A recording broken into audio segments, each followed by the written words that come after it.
hoje o Jornal Zero Hora está divulgando o índice, o IRS, o Índice de Desenvolvimento dos Estados, criado a partir de uma parceria entre Zero Hora e a PUC do Rio Grande do Sul. É o terceiro ano seguido que está sendo divulgado o IRS.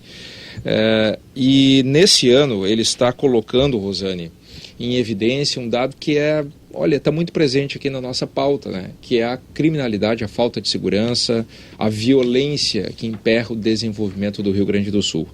Esses dados estão sendo apresentados hoje na edição de Zero Hora, vão ser debatidos hoje aqui pelos nossos veículos, e nós convidamos para estar aqui conosco nessa manhã o professor da PUC e coordenador do IRS, professor Eli José de Matos. Professor Eli, bom dia. Bom dia, Daniel, bom dia, Rosane, satisfação.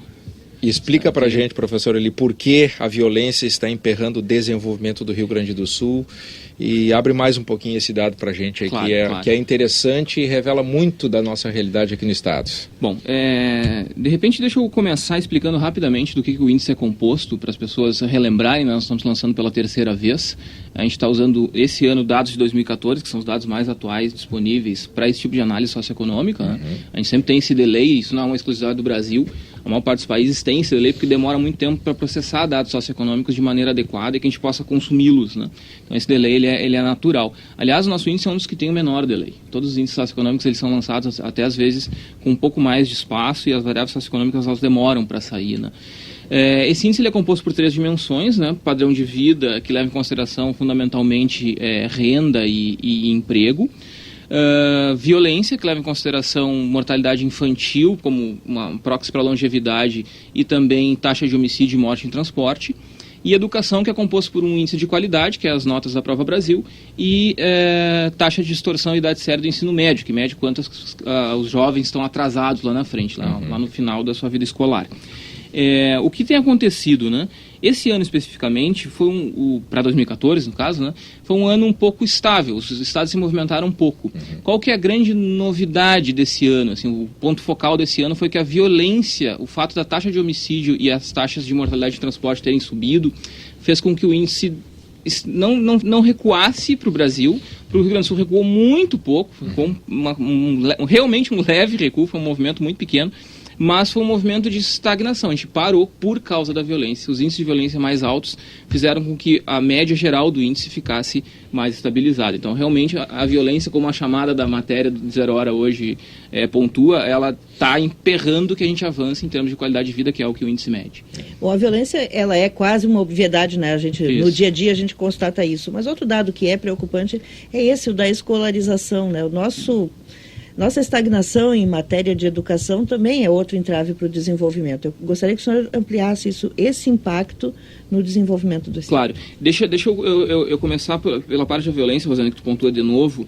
É óbvio que a violência está nos afetando, sim, é verdade. Só que como a gente está em 2014, lá em 2014 a sensação que nós tínhamos não era exatamente essa. Nós já notávamos que a violência aumentava, mas nós não tínhamos clareza dos números. Os números de homicídios definitivos saíram agora no início de julho, pelo DataSUS. Então a gente conseguiu confirmar que aquela sensação que a gente começava a desenvolver em 2014 se confirmou. Realmente a violência aumentou.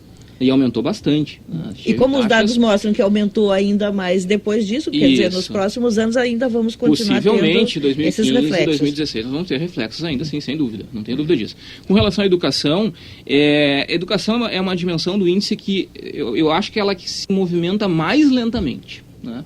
Os resultados de educação, eles são de muito mais longo prazo, né? Eles demoram mais para responder. Por exemplo, a média de notas de matemática e português da Prova Brasil melhorar, nós precisamos de um movimento de políticas e de ações que tem efeitos de muito mais longo prazo. Então, essa dimensão realmente ela se movimenta muito lentamente, né? Nós tivemos algumas melhoras pequenas, mas sim, tivemos melhoras do ponto de vista de distorção e idade séria. Ou seja, as crianças parece que estão chegando lá na frente um pouco mais acertadas com a sua idade. Mas isso não garante qualidade. Tanto é que as notas da Prova Brasil não são nenhuma maravilha. As notas não são boas, né? Apesar de que, se a gente olha de 2005 para frente, que é o que a gente tem calculado, elas têm uma tendência de elevação, o fato é que elas ainda são ruins. Elas melhoraram, mas ainda estão ruins. Então a gente tem muita coisa pela frente ainda. Professor, nós estamos desenvolvendo um certo complexo de inferioridade em relação a Santa Catarina, que é o nosso vizinho mais próximo aqui também. Isto é real ou isso está só na imaginação das pessoas? É real, a gente está atrás de Santa Catarina, na maior parte dos indicadores socioeconômicos, né? Santa Catarina tem uma coisa, por exemplo, que é o inverso da gente. Santa Catarina tem muito mais morte no trânsito do que nós temos. A taxa é quase o dobro. Mas, por outro lado, nós temos muito mais homicídios, é quase o dobro. Então a gente tem que meio que uma dobradinha ali, né? Um inverso do outro. Agora, Santa Catarina também diminuiu esse ano. Também teve um leve recuo esse ano em função também da violência. Então, nesse sentido, nós somos muito parecidos com Santa Catarina. Nosso índice é menor, é um pouco menor, a gente está atrás. Se tudo continuar assim, se as tendências continuarem assim, nós vamos levar um bom tempo para alcançá-los, se fosse o caso, né? Mas sim, nós estamos atrás deles, não tem dúvida. Professor, por que esse índice se diferencia de outros e, para explicar para o nosso ouvinte, né, por que ele é importante, por que foi decidido estabelecer esse índice aqui no Rio Grande do Sul? Certo. Esse que não envolve só o Rio Grande do Sul, né? Um índice de desenvolvimento dos estados. Dos estados. Nós consideramos todas as unidades da Federação e o Distrito Federal, a gente calcula para todos. A gente tem uma série desde 2005, apesar de ter sido lançado em 2015, Marta, 14. Marta Esfreto está aqui conosco, é a madrinha do IRS. Isso, né? Exatamente.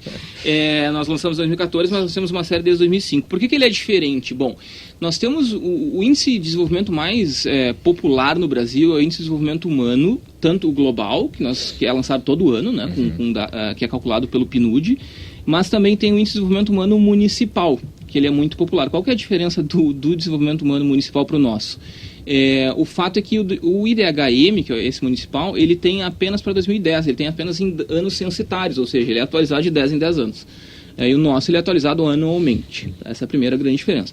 Outra é que nós não temos nenhum índice no Brasil sistemático, de cálculo sistemático de lançamento anual para os estados exclusivamente. Então o IRS tem essa vantagem, nós somos o único índice sistemático estadual calculado para todas as unidades da federação. Essas são as duas grandes diferenças. E uma outra que eu faço questão de destacar é que ele foi construído de forma bastante cuidadosa para destacar algumas coisas. Por exemplo, ele é um índice bastante transparente, os dados são todos oficiais, de fácil acesso, a nossa nota técnica no site do IRS tem todos os links para todos os dados, ele é um índice fácil de compreender, ou seja, ele é mais intuitivo porque ele é enxuto, ele tem poucas variáveis. Né? Quem quiser acessar, consultar? Pelo site da Zero Hora tem uma página exclusiva para o IRS, pode procurar lá, vai ter todos os dados do índice calculado e vai ter a nota técnica. E uma última coisa que eu queria destacar sobre o índice é que ele tem uma coisa que às vezes as pessoas acham que é um defeito. O índice é óbvio demais, ele mostra o que a gente sente. Não, pelo contrário, isso é uma grande vantagem do índice. O fato do índice refletir em números, em estatísticas, o que as pessoas sentem na rua, é de fato uma coisa muito positiva, porque indica numericamente aquilo que a gente está pensando. Professor Eli José de Matos, coordenador do IRS, muito obrigado pela sua atenção. Bom dia para o senhor. Obrigado, bom dia.